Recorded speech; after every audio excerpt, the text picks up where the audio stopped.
가짜 믿음을 넘어 참된 신뢰로, 가짜 믿음을 넘어 참된 신뢰로라는 제목으로 하나님 말씀 증거하겠습니다. 먼저 오늘 본문 누가복음 18장 9절에서 14절 말씀입니다.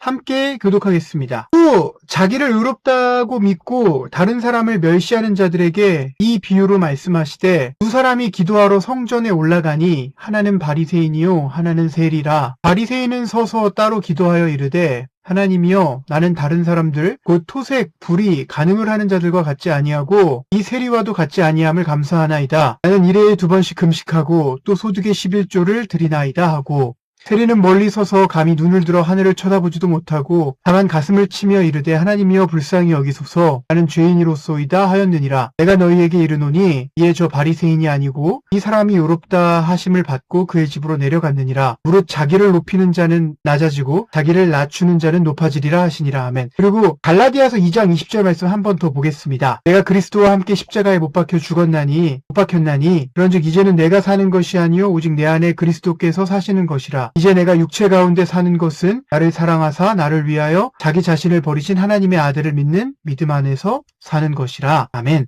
신앙이 오히려 무거운 짐이 될 때가 있습니다. 우리는 왜 지쳐갑니까? 열심히 신앙생활을 해도 불안이 사라지지 않습니다. 새벽 기도를 하고 성경을 읽고 봉사를 해도 마음 깊은 곳에서 죄책감과 두려움이 가시지 않습니다. 더 나아가 실패와 이별, 손실을 경험한 이후에는 내가 하나님을 믿었는데 왜 이런 일이 생겼는가라는 질문이 믿음 자체를 위협합니다. 신앙은 나쁜 현실을 잊기 위한 정신승리일까요? 교회 안의 죄책감이 치유가 아닌 억압으로 작동하는 현실일까요? 열심히 살았지만 결과가 실패로 끝날 때 찾아오는 믿음의 붕괴의 보편일까요? 하나님의 뜻대로 선택했는데 왜 이별일까요? 응답이 없는 고통에 우리는 괴롭습니다. 무신론 심리학자 지그문트 프로이트는 그래서 기독교를 유아적 강박 신경증이라 규정했습니다. 그는 신자들이 어릴 때 아버지에 대한 두려움과 의존을 하나님께 투사한 것이며 죄책감은 도덕적 양심이 아니라 단순한 사랑 상실에 대한 불안이라고 주장했습니다. 이 비판이 설득력을 얻는 이유는 슬프게도 현실 교회 안에 실제로 그런 모습이 있기 때문입니다. 프로이트는 문명 속의 불만에서 이런 말을 했습니다. 종교는 인류의 보편적인 강박, 신경증일 것이다.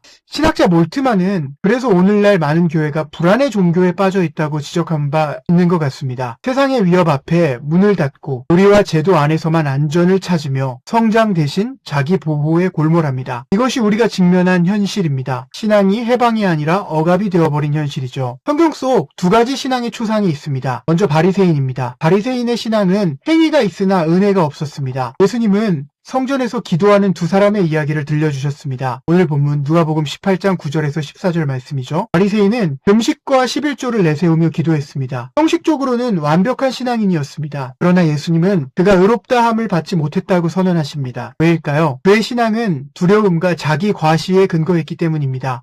하나님 앞에서의 진정한 죄인됨을 인정하지 않았기 때문이죠. 완전한 율법 준수, 그러나 하나님 앞에서 바리새인은 자신을 낮추지 않았습니다. 비교를 통한 자기의, 이것이 가짜 신앙의 핵심 구조입니다. 두려운 심판자 하나님, 그분을 만족시키기 위한 강박적 행위를 우리는 하고 있지 않은가 돌아봐야 합니다. 불법적 신앙의 위협은 다른 말로 초자아의 억압입니다. 하나님을 두려운 심판자로 이해하는 왜곡된 신앙은 프로이트가 말한 초자아적 억압으로 작동할 수 있는데요. 하나님은 사랑하는 아버지가 아니라 항상 죄를 들추어내는 존재로 인식될 때 신앙은 치유가 아닌 병리가 됩니다. 이것이 성경이 경계하는 두려움의 신앙입니다. 아이가 아버지에게 어릴 때 받은 경험을 투사해서 하나님을 섬긴다면 그 사랑은 신경증자의 사랑일 수 있거든요. 그러면 폴 트루니에가 말한 거짓 죄책감과 참된 죄책감을 한번 구분해 봅시다. 거짓 죄책감은 사회적 불안, 사람들에게 비난받을 두려움에서 나옵니다. 반면 참된 죄책감은 하나님 앞에 선 존재로서 자신의 실상을 직면할 때 오는 것입니다. 성경의 문제는 이 둘을 혼동하는 것입니다. 참된 죄책감이 없으면 은혜도 없고 거짓 죄책감만 있으면 억압만 있는 것입니다. 거짓 죄책감은 사람들이 나를 어떻게 볼까? 불안과 강박을 낳습니다. 반면 참된 죄책감은 하나님 앞에서 나는 어떤 존재인가? 은혜의 문을 엽니다. 두 가지 구별이 삶을 바꾸는데요. 우리의 정신 승리가 끝날 때 진짜 믿음이 시작됩니다. 지금 신앙이 흔들리고 있다면 그것은 믿음이 무너진 것이 아닐 수 있습니다. 있습니다. 가짜 믿음, 현실을 외면하는 정신승리가 무너지는 것일 수 있습니다. 참된 믿음은 내 비참함을 100% 인정한 후 그럼에도 불구하고 예수께서 나를 위해 죽으셨다는 객관적 사실을 붙드는 것입니다. 이별도,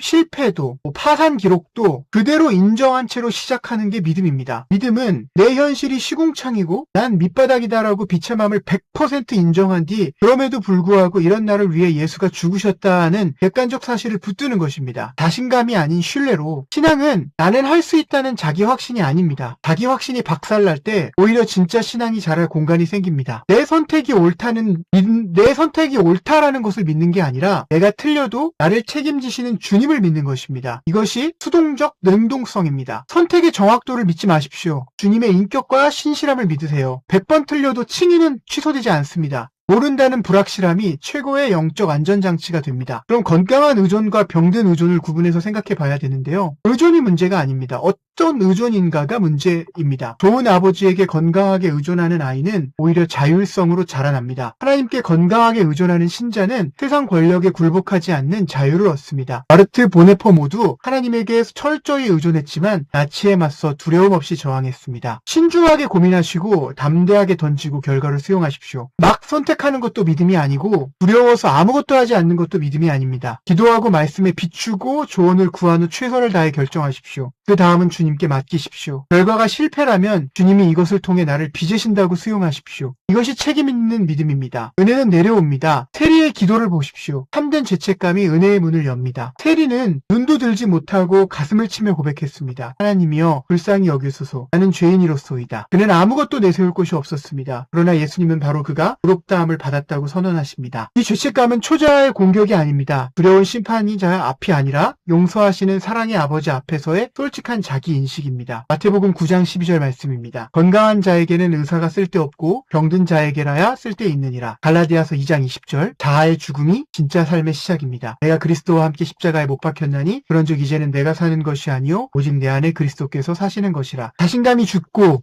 교만이 무너지고 내가 주체가 되어 선택을 완벽하게 분별하겠다는 욕심이 십자가에 못 박힐 때 그 자리에 그리스도의 생명이 시작됩니다. 내 선택을 믿는다. 십자가에 못 박힌 것입니다. 나를 책임지시는 주님을 믿는다. 그리스도의 새 생명입니다. 실패와 이별까지가 하나님의 계획의 일부라고 로마서 8장 28절은 말하고 있습니다. 그럼 양자됨의 건강한 의존은 무엇이냐? 갈라디아서 4장 6절에 그 비밀이 있는데요. 너희가 아들임으로 하나님이 그 아들의 영을 우리 마음 가운데 보내사 아빠 아버지라 부르게 하셨느니라. 우리가 하나님을 아빠라 부르는 것은 유아적 신경증이 아닙니다. 독생자 예수님이 아버지의 사랑을 경험하신 그 자리에 우리가 들어가는 것입니다. 이 의존이야말로 가장 성숙한 자유의 토대입니다. 결론입니다. 안개 속 한 걸음을 걸으십시오. 지금 모든 것이 불확실하고 성경도 안 읽히고 다 가짜 같아 보여도 바로 그 자리가 참된 믿음의 출발점입니다. 정신승리가 무너진 자리에서 비참함을 그대로 인정한 채 뻔뻔하게 주님에게 손 내미십시오. 주님, 저 사고도 치고 이별도 하고 꼬였습니다. 그래도 저 책임지신다면서요. 이것이 세리의 기도이고 이것이 십자가 앞에 선 믿음입니다. 지금 너는 하나님의 손바닥 위에 있다. 그러나 안개 속에서 한 걸음만 더 내디더라. 예, 감사합니다.